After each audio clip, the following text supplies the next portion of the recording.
Welcome to another episode on another Saturday, and we're glad to be here again with another great guest. A lot of positive energy in there. We actually couldn't stop laughing for the past 5 minutes. We're still going at it. It's my turn, right? Big shout outs to Anahi Brown here joining us. Like I was telling you earlier, I actually had to memorize her titles. She has so many titles, I don't even know where to start with. One of my favorite is actually Joyful Motherhood Mentor. Yes. You know what I mean? Keep knocking these all day. I know. Joyful Motherhood Mentor, and also Mom, Wife, and Coffee Lover, and also one of my favorite, relational mindfulness coach. Yes. You need to explain all these to me one by one. But Okay. First of all, I want to ask you, how are you doing today? I'm great. I'm All right? great. Yeah. Feeling the vibe? Yes. It's the last weekend before Eid, so it's Okay. like Yeah. everything is happening, right? Yeah. And you've been here for a while, huh? Yes, 8 years on and off. We left and we moved to Abu Dhabi for a while, then to Okay. London, and then we came back. Okay. So you've been around the region. You're quite familiar. Because a lot of people, actually in Ramadan, they were like, it's my first time. I'm not used to it. But it looks like you've been here for a while. Right? Oh, God, yeah. Yeah. And by now, I think that because my kids were born here, so they Yeah. are much more used to this than Okay. to anything else. So Okay. for my sons hear the call of prayer and it's like business as usual. Okay. But when we travel to the UK or to Spain or whatever, and they hear the bells in the churches, they're like, what is that? And I'm like, guys, come on, we're Catholics. This you need to know. Okay, so they get used to it after a Yeah, while. and they're like, oh, it's Ramadan. Yeah, it's Ramadan. Okay. And I remember my first year here, I was like, what is this? Wait, explain. Okay. In fact, my son today, I said, oh my God, I'm so thirsty. And he's like, you cannot drink water, Mama, because it's Ramadan. I'm like, yeah, thank you. Well, at least someone is watching you. But yeah, kids are always watching you. Yeah, I didn't even know you have kids. You're full bubbly. You know, sometimes mothers, when they have kids, they kind of lose that bubble and they become so serious. And Yeah, Yeah. you need to see me with my kids. Yeah? That's the You're serious actually part, serious, yeah. huh? No, I'm not serious. I'm shouty, but I'm not Yeah. serious. Okay. But I recognize it. And I tell them, like, I shout because I'm Latina, so don't take it personal. Yeah, that's a Latina thing. I feel like Latinas are actually similar to Arabs. Yes, totally. You know? Yeah, Like yeah. the conservative lifestyle in a way. You know what I mean? And we're very loud. Like, Yeah. my husband is British, so for him has been a little bit a of challenge, yeah? a learning curve. It's a challenge. And I think I'm still. I think that motherhood can be one of those processes that trigger your growth if you Yeah. take it like that. If you Okay. take it as something that limits you, it's always going to be something you're going to resent. Okay. I decided to grow with it, and so like today I was super angry because the kids. I went to the supermarket with both of them. Yeah. That was on the previous to eat. Weekend, so Yeah. it was like packed and it was Yeah, it was stress and all this. And I came home and I was barking at everybody, and I actually have to apologize to my husband for barking at him. And You were losing it, yeah? yeah, and I was talking to a friend yesterday, and I was like, sometimes I think that I'm gonna start taking myself on a timeout, not my child, like not my boys, but me, because I'm the one that Needs some needs to space. cool down. And I feel like you're the head of the house sometimes because the woman, if she's actually snapping or losing it, then everyone would be stressed. Funny that you say that. I'm reading this book called Motherhood and Feminism, and Yeah. it talks about how this is the paradigm of the mother, or the woman in the house being motherly Okay. and being like the ethical and that's something really new. Okay. It used to be for humans in the tribe, the moral responsibility was kind of split. But then at some point when the division of classes, especially in the United States, was becoming much more obvious, then the white middle class women will be put at these motherly, beautiful, abundant of love creatures, Always very in nice ethical. dresses and always. And very ethical, moral. So that's why they say that they needed to protect motherhood, right? And actually, I was reading yesterday this part, and it was about President Roosevelt Theodore Roosevelt saying that middle class white women needed to protect, the race. And I just find that hilarious because I tell this to my husband. I said, if we humans were asexual, Yeah. he will be more motherly than I am. Okay. Doesn't mean that I'm a bad mom. I'm Yeah. just not your... People imagine me as this sweet, always giving, very cool mom, and I'm not. Yeah. Actually, That's what I sensed at the beginning. I'm a happy mom. I will laugh with them. I will do things with them, but I hate playing. Like, I hate playing with them. Okay. The last time I played, I was probably 5. I just don't. And it's part of my growth. That's what I was telling you. It's part of my growth as a woman and as a human is that I am embracing play by being forced to it. So you compromise sometimes. More than compromises, it's saying, this feels really uncomfortable. Yeah. I don't like it, but I know it's good for me. Not even for them, it's good for me. It's good to stretch. It's like when you're exercising, you're doing, let's say, deadlift, and you are at 80 kilos. And if you stay there, your muscles are not going to grow more. Yeah. But if you put 10 kilos more, 5 kilos more, then you're like, oh, that pain. Okay. So it's that using motherhood and using these because kids are perfect, right? They come with all the pieces. Through our life, we start to lose pieces. We create them how they are, yeah? Yeah, we shape them. And what is the worth of a baby? Is infinite, is endless, And we start to, parents and society start to condition kids to lose some stuff. Man up, don't cry, don't do this, don't be so loud. Why are you talking so this? This takes us similar to what you were saying, to the idea of gender. Yeah. I remember back in university, we had a real first class because everyone was saying that kids, you actually shape them in the household, and the idea and the perception that they have as kids, what the toys they can play with, and what kind of personality they can have. It all depends on these little ages from 5 up to 12 or something. Yeah, like and that. it's nature and nurture, right? Yeah. So, like, I have 2 boys. My boys are 2.5 and 4.5. Yeah. They love cars and trains. And before I came out, they were dressed, one as Batman, the other one as Spider-Man. Like, and they call it, like, Matthew says, I'm Bat-Matt, okay, and he's Spider-Mike. And they're like full-on costumes. But if I take my nail polish out, they're gonna be like, paint your nails, like, really? Paint our nails. Yeah. Mm-hmm. Or if I'm doing my makeup and they're there, they're like, oh, what is that? I want to try that. And I don't pay attention because, and I always say this to my husband. I said, well, if this would change the way he behaves and it would change his sexuality or his, the way he sees himself as in his gender, then at least make him be a drag queen that knows how to do his own makeup. Okay. So I'm like, it's not gonna. Okay, it's not gonna affect him that much. No, because we all used to do some stuff with our because parents. it's imitation. You see little pictures of little girls when their dads are shaving and they put the shaving cream. They try to do the same thing. It's bonding. We wanna be like others. And if you see couples, like when you have the people that analyze your body language, you see couples start to imitate themselves. They tend to copy each other. Yeah. It's called, we use our mirroring neurons to kind of, if I move more like you, we are gonna be the same. And when we are the same, we are part of the tribe. Because what human always ultimate one is love and belonging. And that's what I was gonna say. So I have many degrees. No, it's not degrees, many titles. And this takes us back to the same titles, which is, I need you to still explain to me, how did you get that? So basically, I originally am a journalist, Okay. and I work a little bit in that. Well, I worked for a while in Venezuela, and then in Argentina, and then here. Okay. And then when I was getting married, I decided to stop that, and I wanted to become a health coach. Okay. So I studied that. Why so? Why health coach? So I was always very overweight. Okay. People cannot imagine, but I was close to 100 kilos. So Really? I was very overweight. Yeah. 100 and kilos? Yeah, and then I started losing weight and feeling better. But it was still from a very... What made you want to lose weight? Was it like depression? So this is it. My husband is 19 years older than me, right? Okay. And we were going on our first holiday together. And we were in Spain where my family lives. And there was this mountain, and at the top there's a beautiful little church, and it has like a place to see. It was beautiful. And my 45-year-old boyfriend is doing this walk, and he's like, perfect, cool. And at 26, I was like, Okay, you were losing it. Okay. I was like a mess. And after that trip, I was like, no. And deep down, I was trying to earn my worth, so that to be worthy of him. Yeah. But it was a trigger that started shifting things. So I came back to Doha. I started cleaning my diet. I started exercising. Finally, I connected my head with my body. I was no longer the funny. I always call myself the funny fat girl. Yeah. Like, I will be your funny fat friend. Did you lose your humor when you lost the weight? No, thank you God. Sure? Yeah, I had a couple of overweight friends. When they lost it, they kind of became boring. You know what I mean? I was like, oh, I hope not. I was like, why don't you get my jokes anymore? Well, because I was never cool, so that was never my intent.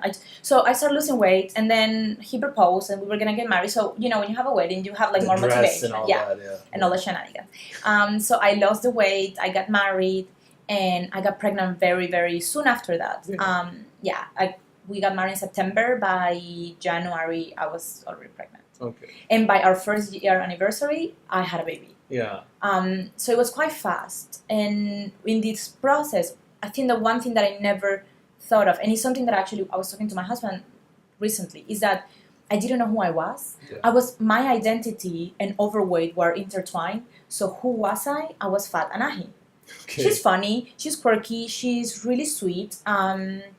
She is smart. She's fat. She's not attractive. So when growing up, I didn't learn how to, those. So you always grew up overweight? Yeah, since I was like 5 years. Okay. Because I started gaining weight when my parents were fighting. They divorced eventually. But in that process, I will hide and I will eat. Yeah. So, and I was binging and then I was anorexic I struggled a lot with food and stuff.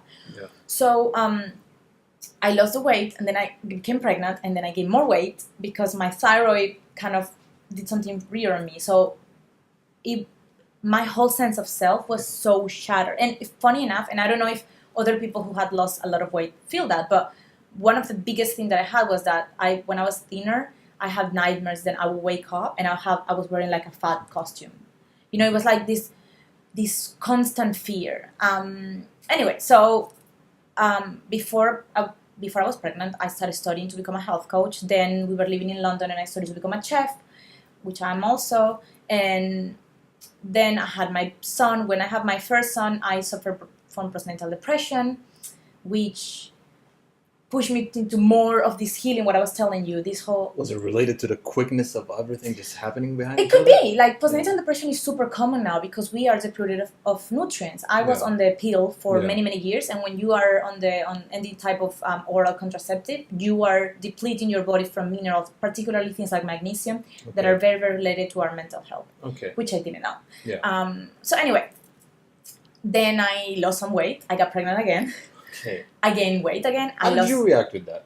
Did you always wanted to have kids? Or? I always wanted to have kids, but I think I wanted to have kids for the wrong reasons. I always wanted a family. Okay. Because my family wasn't great growing up. My dad was bipolar. My mom was a single mom most of my childhood. Yeah. So I wanted to have the little happy family, Yeah. And so I married my husband, and then immediately, boom, boom. Well, not immediately. Our kids have 2 years gap in between. Yeah. But still, so in all of this process, as a mother, as a wife, as a human, as a woman, I have had to do a lot of soul searching. Yeah. Because a lot of the time, like when I had postnatal depression, I didn't even know I was depressed. I thought, oh, okay, so for some women, motherhood is amazing. Yeah. For other women, like me, it's not. Motherhood sucks. Okay, cool. I guess that at some point I'll just get used to it. And because as a society, we celebrate suckiness. No, but we don't celebrate suckiness. How many memes do you see about parents complaining about their kids and talking about how annoying they are, right? Yeah, a lot. So I was like, well, maybe that's it, I have friends that are like these mother goddesses that the moment that they pee on the stick and they know they're pregnant, they're bonded with the child, and I'm not. And the minute they have it, they start complaining why they had it. I'm like, seriously? You know what I mean? But at the same time, because I had depression so bad for so long, I was like, I don't even know if I want to have another kid. And then I recover, and then I'm like, hey, I'm pregnant again. My husband is like, oh no, not again. But this time, because by then I was already a wellness coach, I have done a lot of nutritional advising studies and all that. Yeah. I could control it, and alhamdulillah, I didn't have any postnatal depression problems. So you already, you came to the second pregnancy with more knowledge. You did research. Much more empowered. Yeah. But what has happened since then, the big shift that I have had is that now, I know myself as a mother now. I kind of know, and this is why I feel so comfortable saying, I am not the mom that is going to be crafting with you. That's not me. I'm going to be the mom making cupcakes. That I do. Okay. I'm going to be the mom explaining to you. Like this morning, my son in the supermarket, he was saying, why do we eat animals? And I kind of gave him a little class. Okay, so we are here, and this is what we do, and you can choose eventually not to do it, but this is what I believe in it. So this is the type of mom that I'm. Do you talk to him as if he's a grown-up? Yes and no. Okay. So I don't baby things, and I don't lie. Yeah. I'm committed to not lying, which is why the whole Christmas thing is still such an annoyance for me. Santa doesn't exist. But did I say that?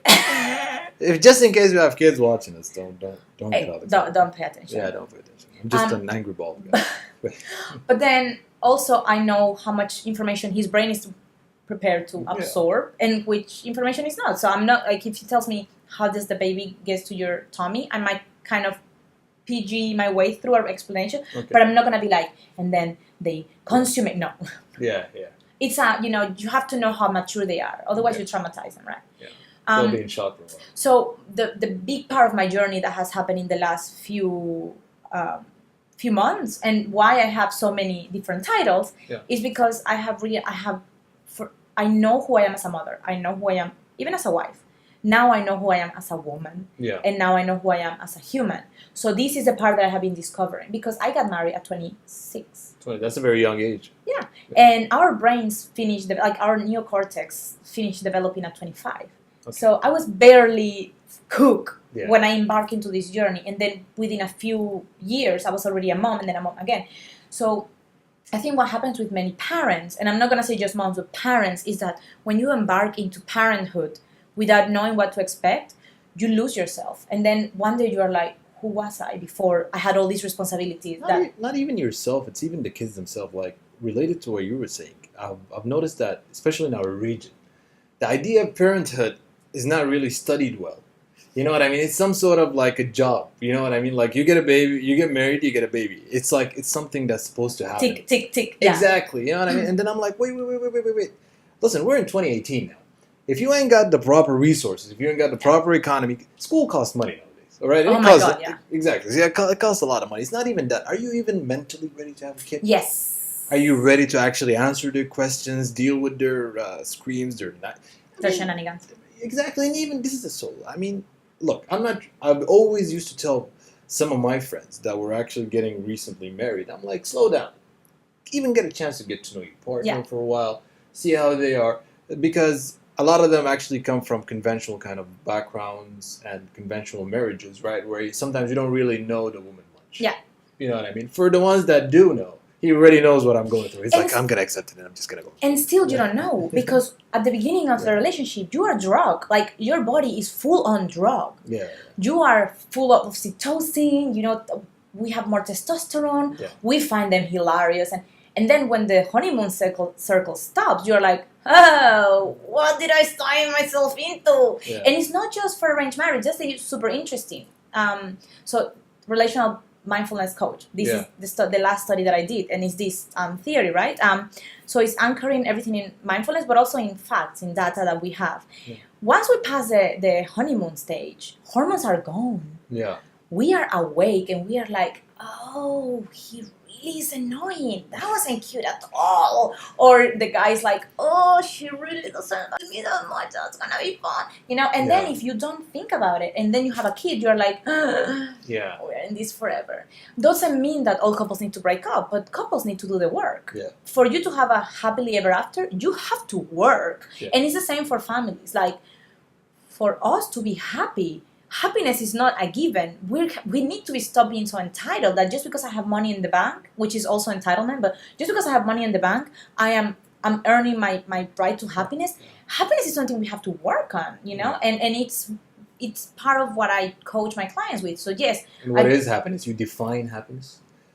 I think each person needs to define it for themselves. For me, happiness is a state. In fact, I don't even like happiness, because happiness to me is something that can pass. I like more joy, so I want to be joyful. Okay. When you're joyful, you go through hardship knowing that it will pass, and that while you're in it, it's teaching you a lesson. So you're saying there's a difference between joy and happiness?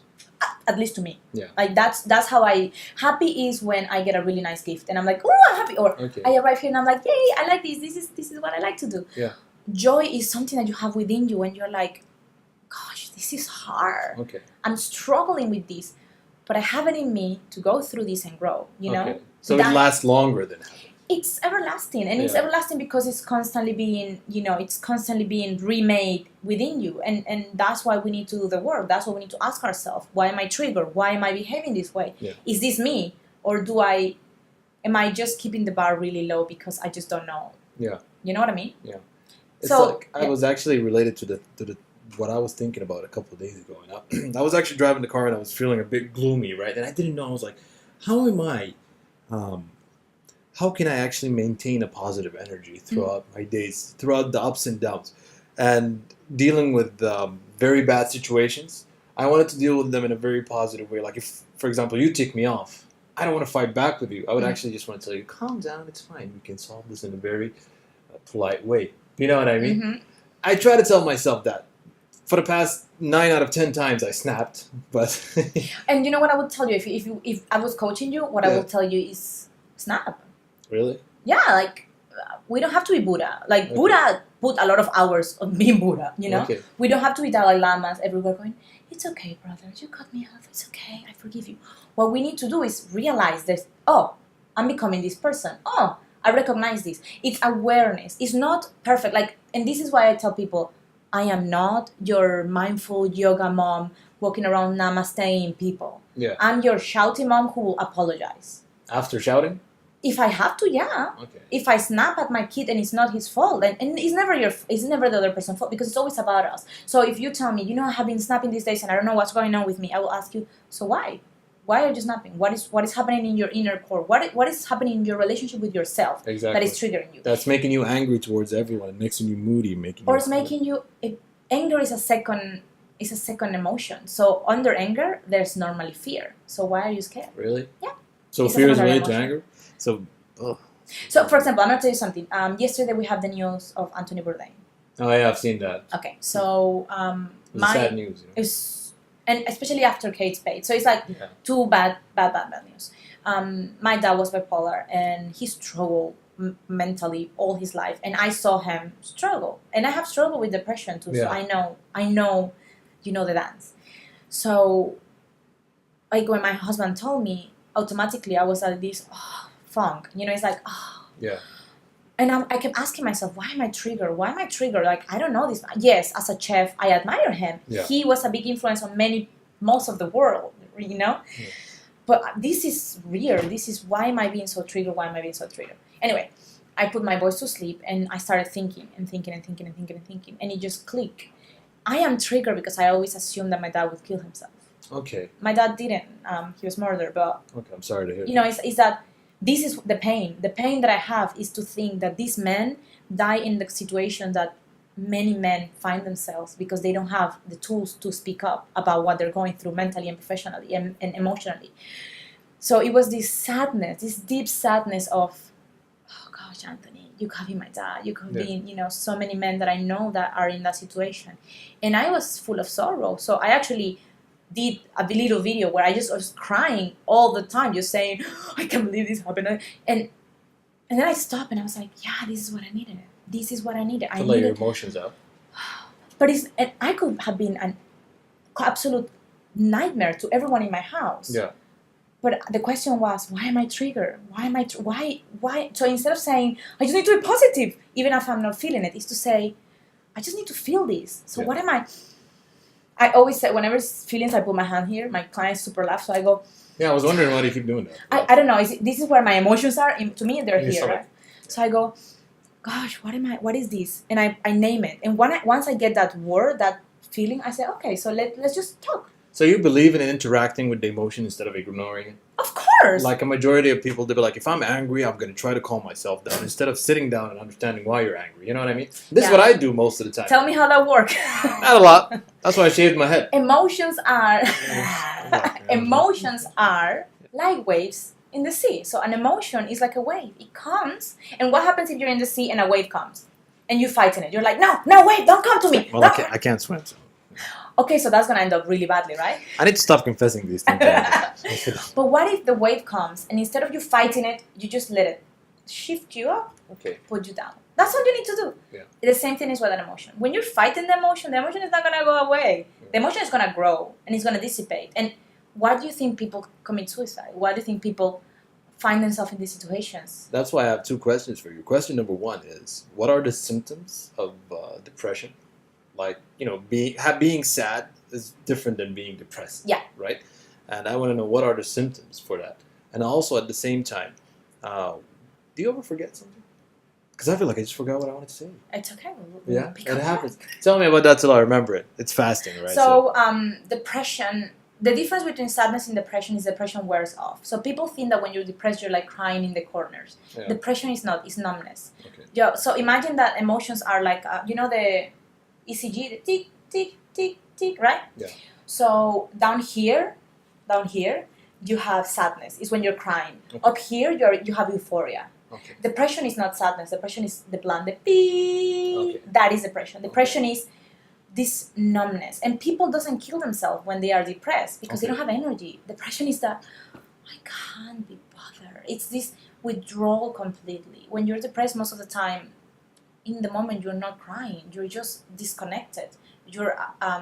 There's apathy. There's lack of joy. That is depression. People tend to imagine that a depressed person is just like the memes, right? Like very with the all gray, like no. A depressed person is disconnected. So that's why they pass on so easily because we're so disconnected. And why are we so disconnected? Because they're just not in touch with people. And we're in this. We are hyper connected, but we're disconnected. Yeah. When you go into like last time I was in London, we were in the tube and everyone is on the phone. On a phone. How many times do you go eat with your friends, or even you see couples and they're sitting across to each other, or each of them on the phones? If you ask each of them, like, is your spouse happy? They're gonna be like, yeah, sure, why not? Like, I saw a selfie, she looked really happy. You know just took a selfie and did a nice filter. Why now are we happy? Exactly. It's the modern day happiness. So it is this hyper isolation, this hyper, disconnection that is keeping people in these funks, in this. This is related like to my little brothers. They're always on the internet. They're always on computers. They're always playing video games. And I try to get him off to play, a little tennis, basketball. And you know what he told me? He's like, I don't want to. I just want to stay in my room and play video games. Then I was like trying to analyze it. Is it related to teenagehood, kind of like stubbornness, or is it because somehow, people or this generation is actually far more attached to these technology and far more, machines than actually being in the real world. You know what I mean? Playing games. Relationships have been narrowed down. Mental states have been even more narrowed down. Conversations have become more awkward because people just don't know how to conversate to each other. They know how to text it, but they don't know how to conversate. Oh my God, yes. Try to tell someone to tell you something. He would never tell you. But if you tell him to text me, oh my God, you're sitting with Shakespeare right now. You know what I mean? I didn't even know you're real, Yes, and that to me is the saddest part of all these things is the fact that we are missing each other's humanity. A big part of our journey is witnessing. When you witness someone's pain, when you witness someone's laughter, I see it with my kids. So now I'm doing this new thing, and it's like on Friday I avoid playing too much with my phone. So normally I have to do stuff, but I try to keep Fridays off. So I have very little time my phone with me. And when you witness a child, and I know it sounds super boring, they don't have to be yours, but witness a child playing. A child trying to solve a problem and solving it, it's the most beautiful thing in the world because they light up. We miss that when we are like, yeah, Joni, don't worry, yeah, I'll go, just shut up for a minute because I need to finish this email or whatever. So, and we're doing that all the time, and we do it with emotions too. So, and this is one of the things that I don't like about the positive psychology movement is the whole, come on, just think and be happy. Yeah. And CBT is the same, like, just think and be happy because you control your thoughts. No. If you're in a funk, be in it. But be it. Go through it. Let it impact you. Let it touch you like a wave in the sea and let it pass. Yeah. And then move on. The problem is that because we are, and this is in our society, in the Western world, and it has now impacted almost everywhere, right? Yeah. We are so uncomfortable with pain. We are so scared of pain that we do anything not to feel pain. So, we have a little bit of a headache, let's pop a Panadol. Let's just forget about the pain, We are birthing full of drugs because we're not going to feel any pain. And we over-rush to heal. Yes, and it's like, I just need to not feel. No, chill, feel, be in pain. We grow in pain, sit with it. I remember when my dad was killed, I was telling my mentor, right? And my mentor is like the mindfulness genius, and I'm talking to him and we're just going through some work and stuff, and I'm like, okay, I wanted to tell you something. I'm really sad. Like I have this feeling and it's really real, and I just want you to help me just process it out. And she's like, what's the feeling? It's like this real sadness, but I'm done. Like I'm ready to move on and forgive the people that that was involved. And she's like, you need to sit with the pain. And I'm like, no. I don't have time for sitting with the pain right now because I have. It's happiness o'clock. So I need to just guide me through a meditation. Just do something. Let's just come on. And she was like, no, you're sad. You're mourning. Biologically, you're mourning. And I'm like, so there's no way. I don't want to get into it. Just let me go. But this is one of the most powerful things that I tell my clients when they're like, I just need to not be sad. What do I take? Magnesium? More magnesium? Omega-3? What am I going to have? And I'm like, no, you're going to be sad. Yeah. Let's just be sad together. Yeah. And when you do that, when you just say, this is sad, this is really hard, suddenly the world opens up because you're not fighting it. You're like, okay, I'm done hiding. And when you do this and you share it with someone that is going to meet you in that level of authenticity and vulnerability, not only do you heal, but that witnessing makes both of you just grow and blossom. And I think that's what's missing in our societies. We want the quick joke. We want the meme. We want the gif. We want the funny thing that we're going to put on our... We want to reach everything so quick. Even education, even health. Like, I've came across a friend of mine who was struggling with a bit of a stomach issue. And he was trying to heal it. But then throughout the process of healing, it takes a while, you know what I mean? But I felt like the stress and the nerve are actually ticking all the time because he's always stressed, like, I need to heal. And I'm like, I know it's stressful. I know it's uncomfortable for you in this situation. But you need to embrace the healing process. You can't rush it. You can't time it like, oh, I need to be good in a month. I need to be good in 2 months. It doesn't work that way. It's not the biggest loser. You know, it's not like you're going to... But that's what we like. We like extreme makeover. We like the biggest loser. We would like things that you give me as formula that I'm going to apply in 4 weeks and my life is going to be better. Yeah. We are not willing to go through the process. And you talk about like a stomach problem, but I see it even with my clients that have babies. They're like, I want to get my body back. And I was like, do this. That's your body. Yeah. You have it. Nobody took it from you, you know? No, but you know, I want to look at the Victoria's Secret. Because that's the thing, right? We have these people that heal like that. We have the models that have 15 kids and then they're in the runway half naked and like no cellulite. And we forget that our bodies take time, that we are made in time. And we're different. We're different. My God, yes. Of course, yeah. So is this related also to your feminist field? How did you get into that for? Okay, so yeah. So I started... As I told you, I have already narrowed down who I was as a mother, so that's why I became a very strong, outspoken person in the joyful motherhood. I want mothers to enjoy motherhood. Okay. And not... Congratulations. You know, yeah. But not from a, I just want to be happy and look pretty in the photos, but in a, it's messy, it sucks, but it's awesome. Yeah. And I'm just going to embrace the whole thing, right? And then I started, okay, so I know who I am as a mother. I know who I am as a coach. I have learned a lot about others and the body and biology and all of these things. Who am I as a human? Yeah. So I started being, there's an amazing writer and activist, and she's actually here. Her name is Laila Saad, and she's very, very into the whole racial and feminist movement, and I started reading a lot of those things, and I started getting like uncomfortable. And whenever I read something about feminism and race, I will get very uncomfortable. In fact, most of my life, I consider myself the opposite of a feminist. So you're like opposed to feminism, basically? I used to be. Yeah. Not opposed to feminism. I was opposed to men hating. Okay. Right? And I used to, for a big chunk of my life, I was the stay-at-home wife. I was this figure, right? Okay. And I'm still that, but I also have my business and my kids. You know, I have more things. Anyway, and I started reading more about the role of women, as particularly Latino women in Latino history, you know, in Venezuelan history and Argentina. My dad was Argentinian and all this. And I started to get very, very uncomfortable with the, I don't know, with where I was with my privilege and how entitled I had become. So I started digging deeper. And in the last, I think, 6 months, this is something that I have been investing a lot of time reading, you know, committing to doing workshops and just learning more, because I believe, and when I say feminism, I'm not saying women are better than men. Yeah. That's not the extremism of it. No, and that's bogus. Yeah. When I say, and I say this all the time, I say everyone should be a feminist, because feminism is saying women are equal than men. It's saying we don't have your parts and we are tired of being under oppression and patriarchy. And I know people just like, I get so many eye rolls. But the reality is that we are, you know, like my husband is white, British. And I always say that, like, in the pyramid of oppression, you're at the top. I'm like 17 steps below. I love this racial marriage. Basically, it's supposed, what is it called? Reverse racism?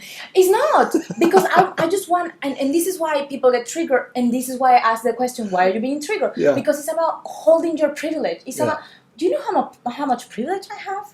Yeah. Like, I have work some, But I married someone that has a very comfortable life, and he gave it to me, right? Yeah. So I have a lot of privilege. I went to Venezuela earlier this year when I have to confront my family, my same blood, struggling to put food on the table. Yeah. Of course I'm privileged. Yeah. The problem is if I become entitled and I'm like, I'm privileged, take it. No, I want to use my privilege. I want to use my followers. I want to use any platform I have To help others. and to awake people, to tell them, you don't have this little world that you built for yourself, you can knock it down and start over. Yeah. Any minute now. Like, we're here waiting for you to join us. Because when I say to a man even, you should be a feminist, I'm asking you, use your privilege, use the voice that you have that is louder than mine to add to my cause so that together we can free so many women who don't have that privilege. Join us in creating a new generation of men and women who knows that their value has nothing to do with their genitalia.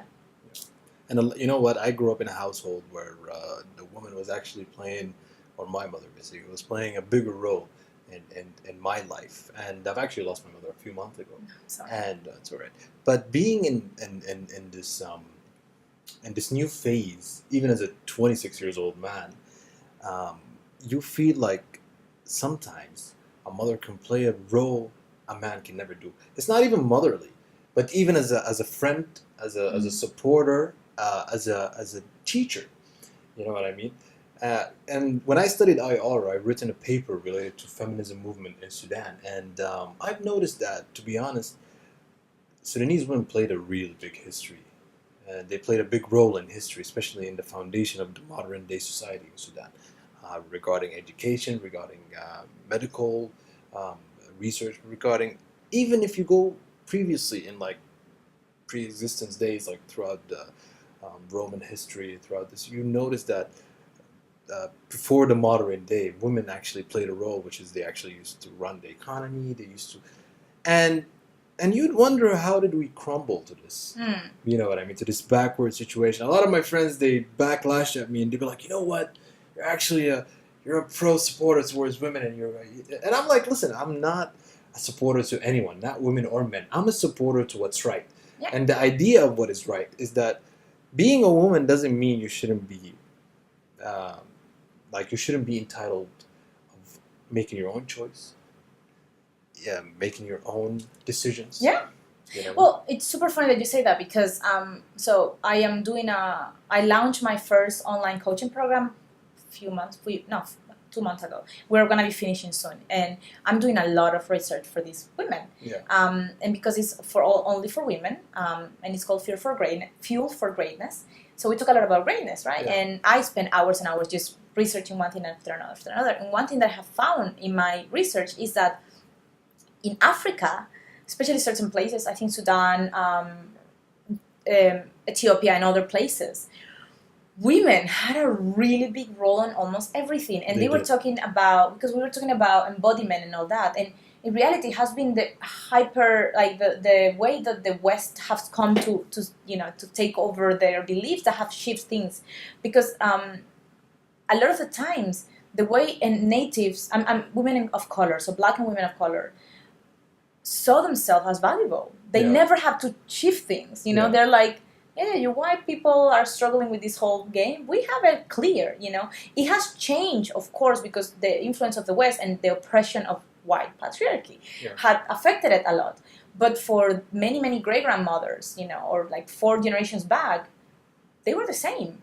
Men and women values were the same. They were, kids were co-raised. So it wasn't, this is my kid and I'll raise them and you have your kids. It was, we raise them together. This is a community. And this is kind of what we have lost. And I'm Latina, so it gets more complex for me because when people ask me, so where do you stand? And my husband teases me a lot because he's like, you're white. And I'm like, yes, I'm white passing. And I accept that because I do get a lot of privilege from it. But my mom, if you look at her, she's darker than me. Her dad was black. So my vision of race is very complex. And I cannot tell you that race against a black person doesn't affect me because I'm white. Yeah. It affects me a lot. And I'm still navigating my own mess of racial identity, right? But the reality is that when I call people to be feminist, what I'm calling them is to say, know that your worth is not, as a man, your worth has nothing to do with mine. Exactly. I can expand and grow and earn and it wouldn't affect you. and it won't have anything to. But there's also a misconception to feminism, which is women always believe that man is the enemy in this kind of idea. Oh like, no. Okay, listen, it's the same. They do a majority. It's men hating feminism. Yes, exactly. The second wave of feminism was more men hating. And I've been in a couple of circles where I've noticed that they're taken to a really far level. Okay, I understand you've been oppressed for quite some time with this whole idea of patriarchal society. Your role in life is being chosen by a man, but exactly, which is, but like in this modern day and age, where technology kind of helped us share like a lot of cultural information, there's a lot of studies, a lot of research. You should expand your mental state and understand that not all men are the same, not all men believe in the same idea. And not all women are the same. Exactly. Yeah. But I'm targeting the school of thoughts itself, you know what I mean? And this is when I always come to people, I'm like, extremism towards anything is always destructive. Yeah. You know what I mean? And when you talk about feminism from a perspective of you oppress me, therefore I'm gonna annihilate you, or I'm gonna just say that you have been wrong all along. Yeah. I'm not helping the cause. The first time I told my husband because I'm a feminist, he was like, "No, you're not," and I was like, "Yes, I am." And he was like, "Oh God." And he was like, "You are the mother of 2 boys," and I was like, "I'm not a man hater." He's like, "What am I gonna deal with?" Exactly. He's like, "Oh my!" I mean, she was Latina and now what are we gonna do? Do I need more? but the thing is, and now I will call him a feminist when we talk and we discuss about these things, and he meets me where I am, and he's like, "Yeah, you're right. And my call to men is, you want to be feminist? Just use your power, use your voice, showcase strong women doing amazing things, and put the flashlight on them, because most of the time we don't get the flashlight ever." So like what you're doing now, you're opening a conversation that you don't know where I'm gonna go, and you're like, "Okay, let me see what she had to say." That is a way of using your male privilege to support my cause. But also, feminism makes relationship even harder. Like some women that adopt a kind of idea of feminism, it makes relationship very hard, which is if a man tries to approach in any kind of way, they take it in a bossing kind of way. You're trying to boss me, you're trying to control my decisions. No, I'm not. I'm just trying to give an advice. No, don't give me an advice. I'm a strong, independent woman that I can make my own decisions. And that's where you have to hold yourself, and again ask yourself, why are you reacting to this? Like right now, before I came out, there was a situation with my sons. I was shouting, "You need to come and have your lunch. What are you gonna?" And I'm again shouting, "Mom." And my husband says, "Why don't you take a time out?" And I just snap at him. I was like, because my 4.5-year-old was like, "Yes, Mom, take a time out." And I was like, "What? Why do you have to be so patronizing?" I am coming from my anger of oppression. Yeah. And then I have to bite my tongue and go and say, "You know what? I'm sorry. You're right. I needed to take a time out then. But I saw you as an enemy. And when I see you as an enemy, we're not going to meet out. And we are we call ourselves Team Brown. We're Team Brown." Okay. Yeah, we say that a lot. Okay. So, but I have to, just because I'm in this journey and I think that I'm a little bit awake, I'm not even awake, I'm a little bit more, conscious, doesn't mean that I don't get to say, "I'm sorry, I was a jackass and you don't deserve that and I love you." And this is why a lot of the young women that are getting into feminism, and now there's a massive wave of that happening, they need to remember you can be strong and you can be soft at the same time. You don't have to choose one or the other. And this is something that I'm working on a lot, is saying, I am powerful, I am empowered, I am strong, and I can still be soft. I can still show up in the world vulnerably. I can cry. I can say, I don't know the answer. I don't know how to help you. But let me search for it, and say to a man, "Can you help me? Because I don't have There's nothing wrong with that. Yeah.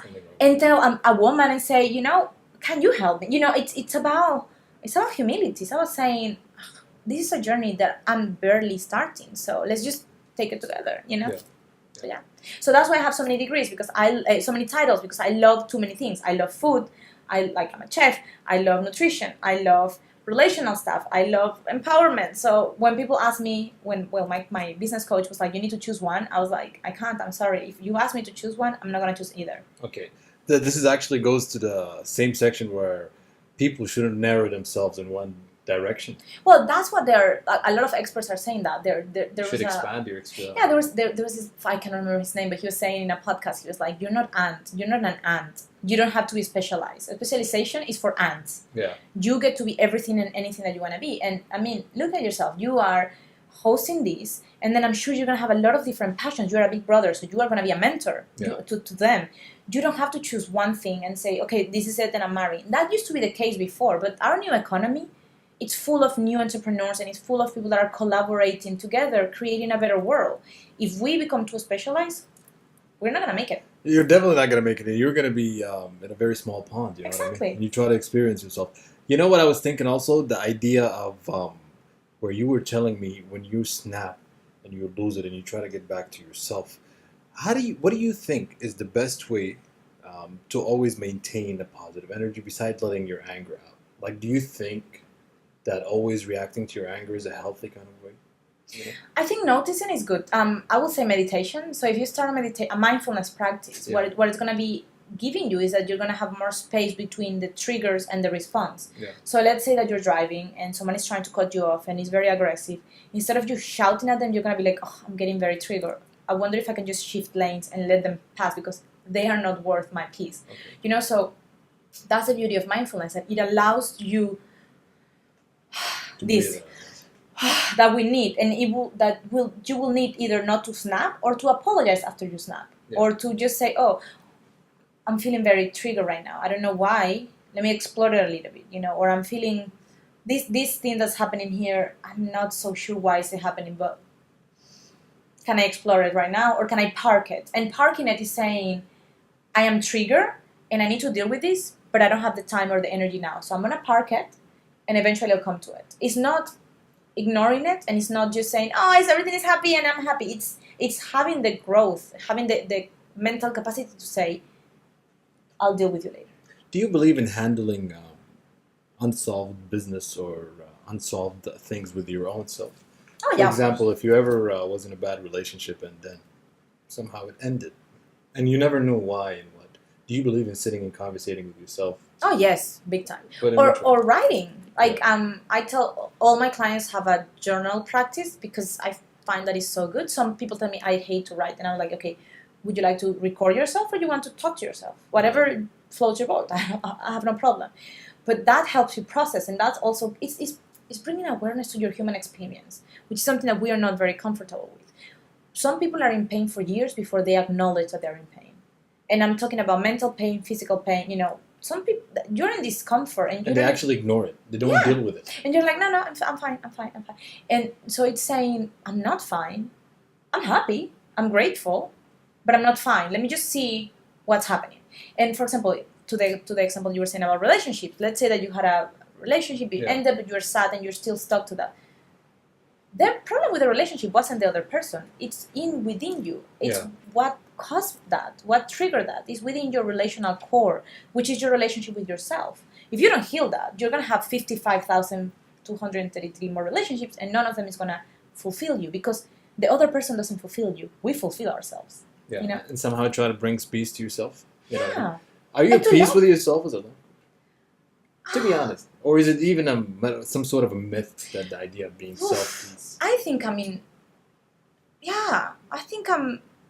feel like we're going to a therapy. Even the camera guy's like, oh.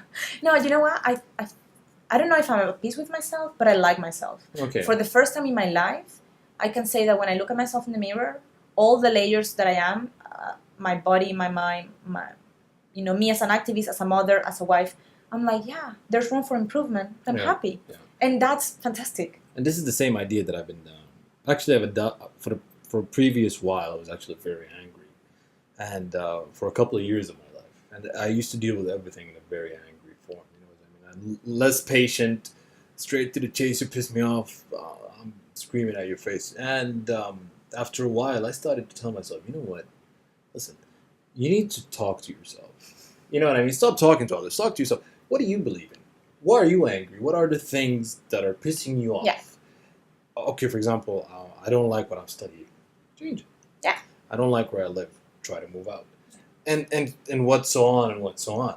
And I'm glad to say that I'm not in full peace with myself, but I'm in actually some sort of a treaty.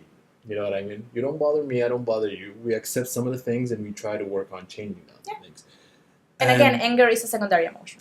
It is. Anger is definitely a second emotion. So I will ask, if you tell me, I was very angry with myself, I would say, why? What was below the anger? And my dad was a man that was really angry all the time. Yeah.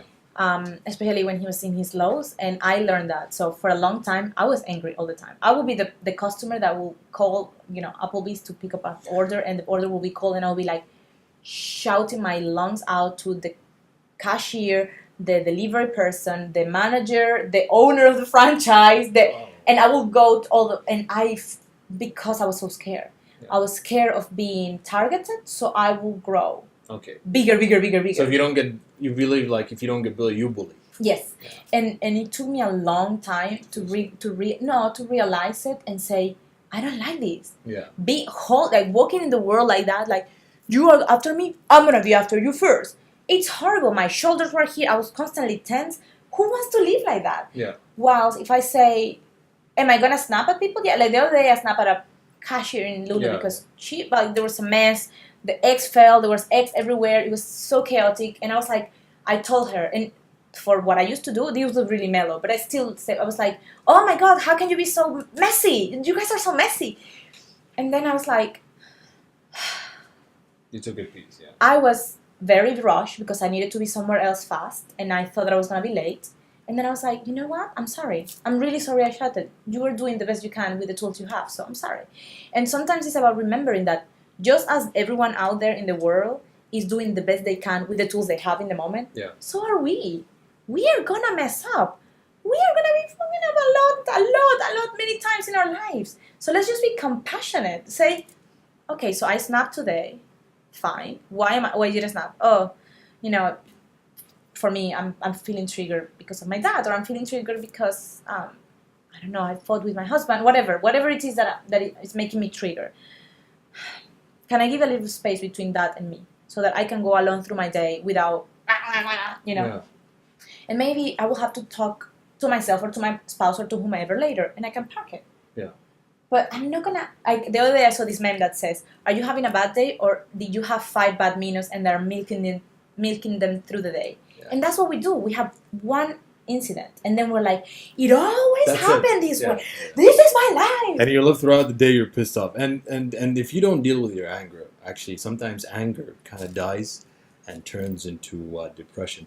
But I'm really glad that you came here and you actually shared this conversation with us.